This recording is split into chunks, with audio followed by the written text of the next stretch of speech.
বলা সংক্রান্তের কোনো বিষয়ে ব্যাঘাত না করবো, আমরা আপনাদের সর্বাত্মক সহযোগিতা করবো, কিন্তু সেটা শুনতে হবে আমাদের কথা। যদি না শোনা যাবো সেক্ষেত্রে আমাদের নিয়ম অনুযায়ী যে ব্যবস্থা সেই ব্যবস্থা নেব।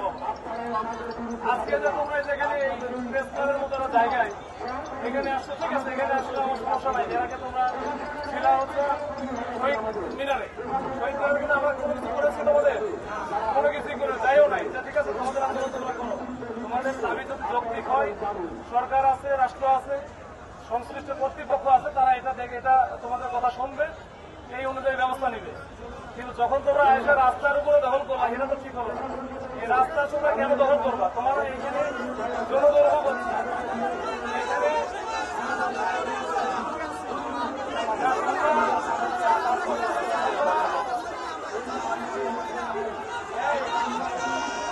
আজকে তো শনিবার, আজকে কোনো জায়গায়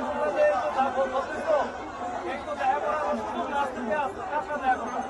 দেখা করলে আমার সাথে করতে হবে, আমি আছি। এখন আমি তোমাদের সামনাসামনি আছি বা তোমাদের সামনে মুখোমুখি হচ্ছি, আমার মুখোমুখি হওয়ার কোনো ইচ্ছা তোমাদের নাই, মানে তোমাদের সাথে আমার মুখোমুখি হওয়ার কোনো ইচ্ছা নাই। তোমরা যদি আমরা বারবার বলার পরেও এখন বলে যাচ্ছি, যদি না শোনো, যদি না শোনো, একইভাবে তোমরা যদি থাকো, তাহলে কিন্তু আমাদের ব্যবস্থা আমরা নিব।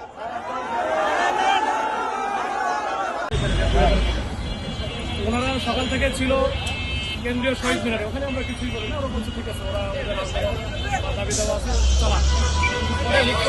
থেকে তারা চলে আসবে ইয়াতে, এখানে আসার পরে তারা কিন্তু করছে কি, দুই পাশের দুই রাস্তায় বন্ধ করে দিচ্ছে। এরপরে আমরা কয়েক দফায় আমি সহ আমার অফিসারদেরও পাঠাইছি, আমরা বলছি তো ভাই আপনারা রাস্তাটা শুধু ছেড়ে দেন, বাদ থেকে আপনার বসে থাকেন, দাবি দেওয়া আদায় হোক বা যাই হোক, আপনারা আপনাদের ব্যাপার, রাস্তাটা ছেড়ে যান।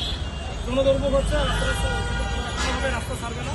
এরপরে আমরা ওয়ার্নিং দিয়েছি, 10 মিনিটের সময় দিয়েছি, এরপরেও রাস্তা ছাড়ে নাই। তখন আমরা বাধ্য হয়ে আমাদের ওয়াটার ক্যানন যেটা আছে, জল কামান বলে, এই জল কামানের পানি আমরা এই হচ্ছে এখন।